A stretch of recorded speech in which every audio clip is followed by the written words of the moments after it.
Well, officially, Wednesday served as National Signing Day around the country for college football players. But most of the incoming freshmen for next year's Montana Grizzlies team were introduced back in December during the early signing period. So on Wednesday, it was about learning more about the incoming transfers that the Grizzlies have added. And between those transfers and the incoming freshmen, it's 36 new players that Montana has signed. Certain positions were hit harder than others. Of the 35 players, 8 are defensive backs, 7 reside on the defensive line, and 5 on the offensive line, and 5 more at linebacker. Houck said they tried to just cover the board by position, but at this point are building the roster on a year-to-year basis. We had a lot of seniors go out the door, and you can't replace seniors with freshmen. It's impossible in this day and age to work a year or two ahead.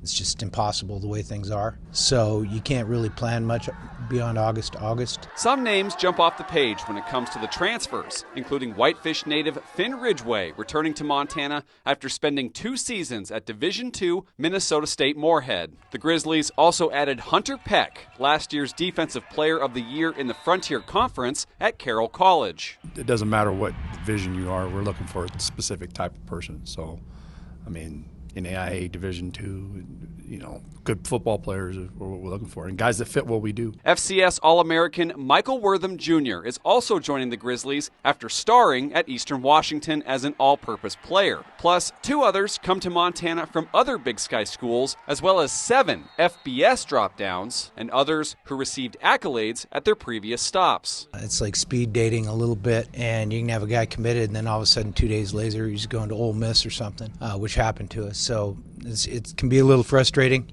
You have to have some persistence and have a mindset that you're going to keep going until you get the guys you need, and I thought our staff did a really good job with that. Houck estimated there's more recruiting to come, and UM's roster come fall could still look much different, with winter conditioning underway and spring ball beginning on March 3rd. So the competition begins now. Our standard is our standard. We're going to recruit to what we feel is our way of doing things. Guys that we think that fit what we do offensively and defensively. Guys that have good character. That's extremely important to us. Those things don't change whether it's a high school kid, a transfer. Everybody on the roster is fighting for a roster spot right now. So we'll have great competition in the spring. Guys fight it out for places on the depth and spots on the roster. Reporting in Missoula, Kyle Hansen, MTN Sports.